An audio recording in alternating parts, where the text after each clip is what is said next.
दुनिया से टेक्नोलॉजी खरीद कर, और उसमें इसको इसराइल और अमेरिकन की और यूरोपियन यूनियन की पूरी मदद हासिल थी, और रूस से भी वो असला खरीद रहा था।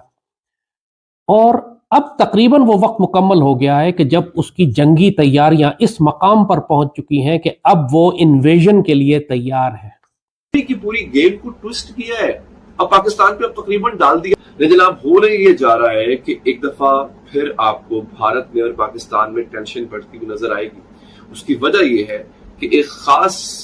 एजेंडा के तहत और एक खास माइंडसेट के तहत बाकायदा भारत ने पुलवामा 2 या यूं कह लें कि पाकिस्तान को दोबारा दहशतगर्द स्टेट डिक्लेयर करने के लिए शुरू कर दिया है। कहां पे इनके लॉन्चिंग पैड है, और मैं तो समझता हूं कि G20 के बाद यकीनी तौर पर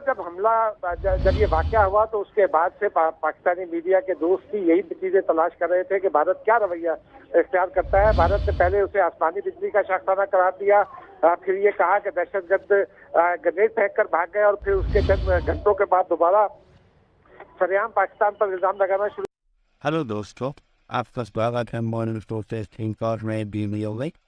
दोस्तों, कश्मीर में हुए भारतीय आर्मी के कॉन्वे पर ग्रेनेड हमले को पाकिस्तान से कनेक्शन देखा जा रहा है। पीओ के साइड में जितने भी आतंकी लॉन्च पैड है उन सबको खाली कराया जा रहा है। भारत के डर से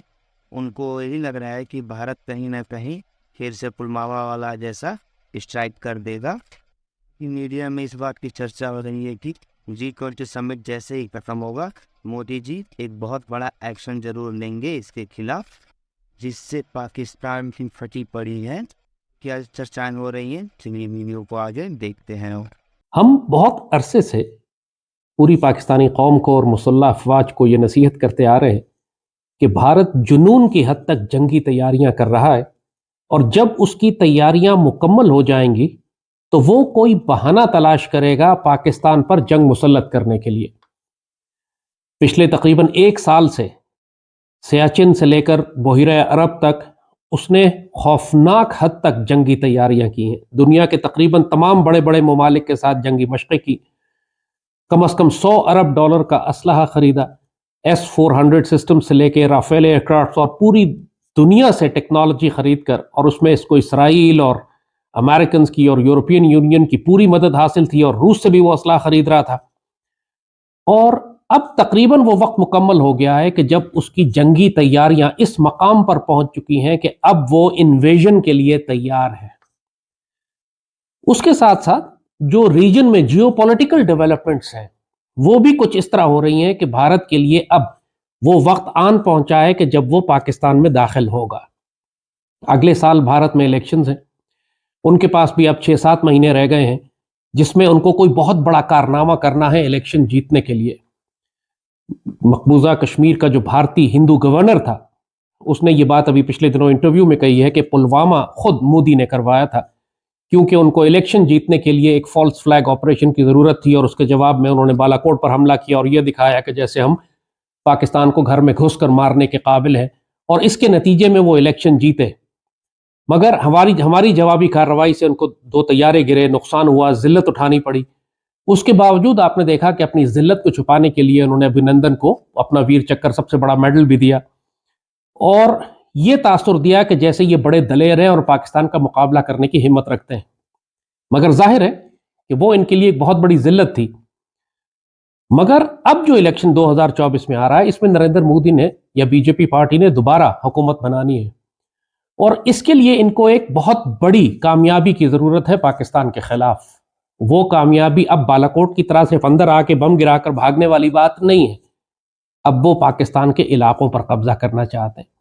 और जो जंगी तैयारियां ये पिछले साल 1.5 साल से कर रहे हैं ये उससे बड़ी हैं जो रूस ने की यूक्रेन पर हमला करने से पहले।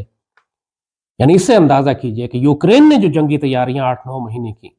उससे कहीं ज्यादा बड़े पैमाने पर भारत ने जंगी तैयारियां की हैं, डिप्लॉयमेंट की है, एमुनिशन डंपिंग की है, ट्रेनिंग की है, ये रिवर क्रॉसिंग की, और एम्फीबियस लैंडिंग्स की, और एयरबॉर्न लैंडिंग्स की, और बिहाइंड एनिमी लाइंस पैराड्रॉप करने की। कौन सी ऐसी मशक है जो इन्होंने नहीं की दुश्मन की दुनिया की ताकतों के साथ मिलकर। लिहाजा इनके इलेक्शन में भी अब 6-7 महीने 8 महीने इनके पास विंडो है कि जिसमें इन्होंने कोई बड़ी कार्रवाई करनी है, और जाहिर है कि इनका टारगेट जो बहुत अरसे से ये कह रहे हैं वो गिलगित बल्तिस्तान स्कर्दू और वो रीजन्स हैं कि अगर ये उन पे किसी इलाके पर भी अगर 10-50 किलोमीटर का भी एरिया कब्जा कर लेते हैं किसी तरह अंदर घुस के, तो ये इसको अपनी एक बहुत बड़ी कामयाबी के तौर पर पेश करेंगे। जी, यकीनी तौर पर जब हमला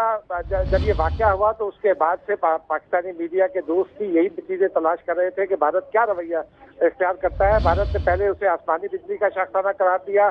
फिर ये कहा कि दहशतगर्द ग्रेनेड फेंक कर भाग गए, और फिर उसके चंद घंटों के बाद दोबारा सरेआम पाकिस्तान पर इल्जाम लगाना शुरू कर दिया। पाकिस्तान जो है वो इस वक्त ऑलमोस्ट डिसएंगेज्ड है दुनिया के साथ, जबकि पाकिस्तान के लिए पाकिस्तान को सफारती तनाई का भी शिकार करना चाहता था, लेकिन वजीर खारजा बिलावल भुट्टो जरदारी ने SCO कॉन्फ्रेंस में शिरकत का दावतनामा कबूल करके और भारत जाने का ऐलान करके भारत बिलावल भुट्टो जरदारी साहब की तरफ से आज जो वजारत खारजा की तरफ से बात हुई, ये है 4 से 5 तारीख को गोवा में इंडिया जी, SCO और शंघाई कॉरपोरेशन जी, तो वो टेंशन और बढ़ गई। तो वो ये, लेकिन ये फोरम्स हमेशा मदद देते हैं कि एक बर्फ पिघलती है, आप एक वन ऑन वन। बिलावल साहब की और जयशंकर साहब की मुलाकात हो चुकी है कई फोरम्स पे हालिया दिनों में, लेकिन इंडिया का ये पहला दौरा है किसी वजीर खारजा का 2011 में हिना रब्बानी खर के बाद। सही, हिना रब्बानी खर साहब गई थी 2011 में, और 2014 में पाकिस्तान का और कोई लीडर अगर आप कहें तो 2014 में जो नवाज शरीफ साहब गए थे मोदी साहब की हलफबरदारी की तकरीब में।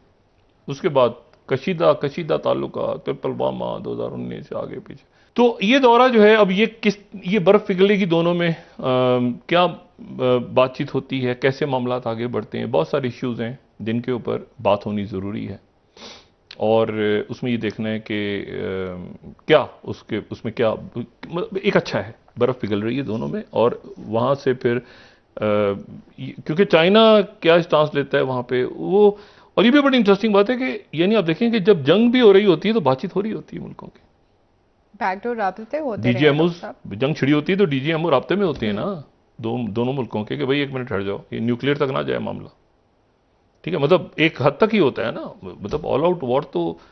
मतलब बहुत ही खौफनाक है ना। तो मतलब ऑल आउट वॉर हुई भी है, लेकिन फिर भी उसके बावजूद वो एक जगह तक रुकी है,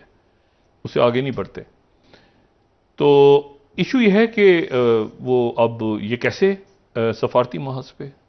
कैसे आगे बढ़ते हैं, क्या होता है, कश्मीर पे क्या इश्यूज हैं, चाइना नया ब्लॉक दुनिया में जन्म ले रहा है, इंडिया में भी मुख्तलिफ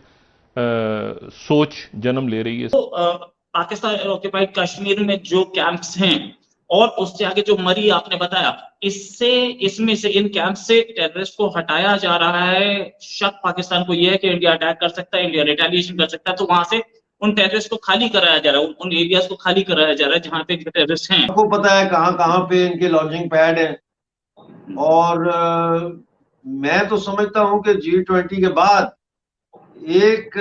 जो है वो स्ट्राइक होनी चाहिए जो मरी में पाकिस्तान का कमांडिंग ऑफिसर का जो जहां बैठते हैं वो, यानी मरी में जहां पे पूरी इनकी ब्रिगेड मौजूद है, एक तो उस ब्रिगेड हेडक्वार्टर के ऊपर स्ट्राइक होनी चाहिए, क्योंकि ये मरी से कोऑर्डिनेट होता है, रावलपिंडी से और मरी से। तो अगर आप GHQ पे फौरी तौर पर अटैक कर दें या कोई मिसाइल फेंक दें वहां, तो वो इस वक्त जो है वो जरूरत से ज्यादा रिएक्ट करने वाली बात होगी। लेकिन मरी में जो इनका हेडक्वार्टर है वहां पे जो है हम अटैक कर सकते हैं, और जो मरी है वो पुंछ से या मंधार से या उड़ी से तकरीबन मेरा ख्याल है मुश्किल से 20 मिनट का फासला है, और वो स्ट्राइक हो सकती है, और वो